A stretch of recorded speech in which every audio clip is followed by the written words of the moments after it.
शुरुआत 10 बजे की 10 ब्रेकिंग के साथ पहली बड़ी खबर दिल्ली एनसीआर में आंधी तूफान के साथ तेज बारिश से कई इलाकों में पेड़ टूट गए, सड़कों पर पानी भर गया। भारी बारिश के चलते 49 फ्लाइट्स डाइवर्ट करनी पड़ी।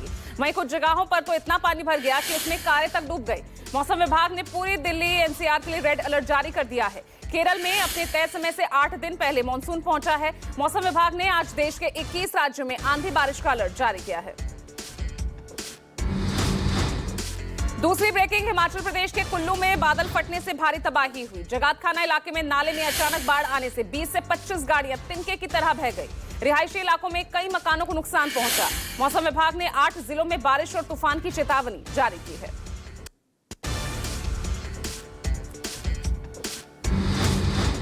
तीसरी बड़ी खबर, प्रधानमंत्री नरेंद्र मोदी आज एनडीए शासित राज्यों के उप मुख्यमंत्रियों और मुख्यमंत्रियों के साथ बैठक करने वाले हैं। ये बैठक दिल्ली के अशोका होटल में आयोजित की गई है। सीएम योगी, सीएम नीतीश कुमार समेत केंद्रीय मंत्री जेपी नड्डा बैठक में शामिल होने के लिए पहुंच चुके हैं। मंत्रियों और मुख्यमंत्रियों के पहुंचने का सिलसिला जारी है। बैठक में ऑपरेशन सिंदूर और राष्ट्रीय सुरक्षा पर चर्चा हो सकती है।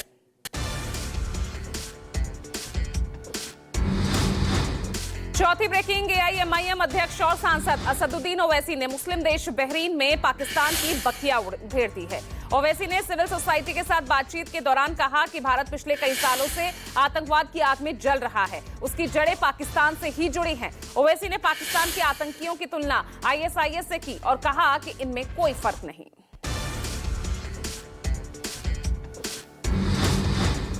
पांचवी ब्रेकिंग, अमेरिका की धरती से शशि थरूर ने दुनिया को क्लियर संदेश दिया। पाक पर हमला बोलते हुए कहा, हमें पाकिस्तान के साथ युद्ध में कोई दिलचस्पी नहीं। युद्ध की जगह हम अपनी अर्थव्यवस्था को बढ़ाना पसंद करेंगे। थरूर ने कहा, आतंकवाद के अपराधियों को न्याय के कटघरे में लाया जाना चाहिए। पाकिस्तान ने सहयोग का आखिरी मौका गंवा दिया है।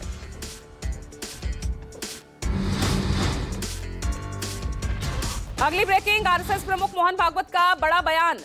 भागवत ने कहा, आत्मरक्षा हमारा कर्तव्य है, हमें अपनी रक्षा करने में सक्षम होना चाहिए। हमारे पास शक्तिशाली होने के अलावा कोई विकल्प नहीं। भागवत ने कहा, राष्ट्रीय सुरक्षा के लिए हमें दूसरों पर निर्भर नहीं रहना चाहिए। हर देश काल परिस्थिति में हमें अपना रास्ता खुद बनाना होगा।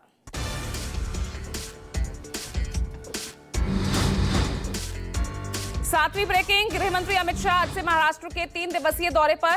अमित शाह नागपुर, नांदेड़, मुंबई में कई कार्यक्रमों में शिरकत करेंगे। आज रात अमित शाह नागपुर पहुंचेंगे। कल जामठा में नागपुर कैंसर संस्थान में एक कार्यक्रम में शामिल होंगे। साथ ही चिंचोली गांव में राष्ट्रीय फोरेंसिक विश्वविद्यालय के उपकेंद्र की आधारशिला रखेंगे। नांदेड़ में भी कई कार्यक्रमों में हिस्सा लेते नजर आएंगे गृहमंत्री अमित शाह। आठवीं ब्रेकिंग, जापान को पीछे छोड़ दुनिया की चौथी सबसे बड़ी इकोनॉमी बना भारत। नीति आयोग की बैठक के बाद नीति आयोग के सीईओ ने जानकारी दी। नीति आयोग के सीईओ बीवीआर सुब्रमण्यम ने कहा, दुनिया भर में भारत तेजी से बढ़ने वाली अर्थव्यवस्था है। आगे 2.5-3 साल में हम दुनिया की तीसरी सबसे बड़ी अर्थव्यवस्था होंगे।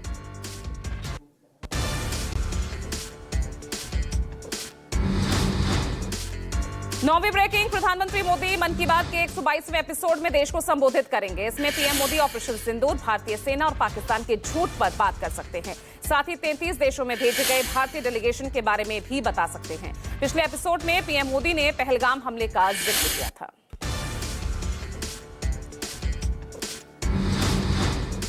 10वीं ब्रेकिंग, देश में कोरोना के मामलों में तेजी देखने को मिल रही है। बेंगलुरु में कोरोना पीड़ित बुजुर्ग की मौत हो गई। इससे पहले ठाणे में 21 साल के युवक की मौत हो गई। महाराष्ट्र के ठाणे से 8, उत्तराखंड और हरियाणा में 3-3, यूपी के नोएडा, कर्नाटक के बेलगावी में 1-1 मामला सामने आया। देश में कोरोना के 350 एक्टिव केसेस हैं।